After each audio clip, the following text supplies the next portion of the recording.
नमस्कार दोस्तों, आज की कहानी है सफलता का रहस्य। एक बार एक व्यक्ति और उसका बेटा दोनों अपने घर की छत पर पतंग उड़ा रहे थे। पतंग बहुत ही ऊंची उड़ रही थी, वो बादलों को छू रही थी।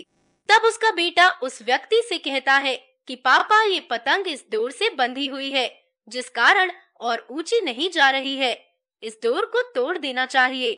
बेटे की ये बात सुनकर उसका पिता उसके कहने पर वो डोर तोड़ देता है। उसका बेटा बहुत खुश होता है। वह पतंग टूट जाने से बहुत ऊंचाई पर पहुंच जाती है, लेकिन फिर कुछ समय बाद वह कहीं दूर जाकर खुद ही नीचे गिर जाती है।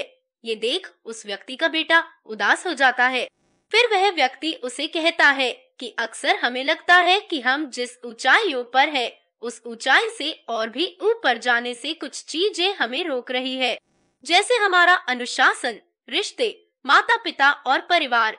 इसकी वजह से हमें लगता है कि हम अपने जीवन में इस कारण ही सफल नहीं हो रहे। इन सब से हमें आजाद हो जाना चाहिए जैसा कि पतंग अपनी डोर से बंधे हुए रहती है और उस डोर की मदद से वह कई ऊंचाइयों को छू लेती है।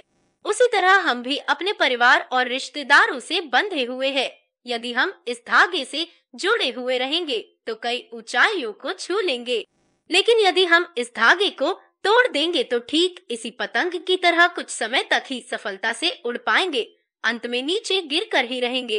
ये पतंग जब तक नई ऊंचाइयों को हासिल करेगी तब तक वह अपनी डोर से बंधी हुई है, लेकिन जब पतंग अपनी डोर से मुक्त हो जाती है तो वह कुछ समय में ही नीचे गिर जाती है।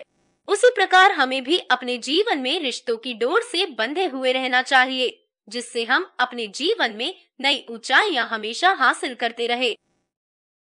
दोस्तों, यह कहानी आपको कैसी लगी हमें कमेंट करके जरूर बताएं और ऐसी ही प्रेरणादायक कहानी हर रोज सुनने के लिए हमारी चैनल को सब्सक्राइब जरूर करें। धन्यवाद।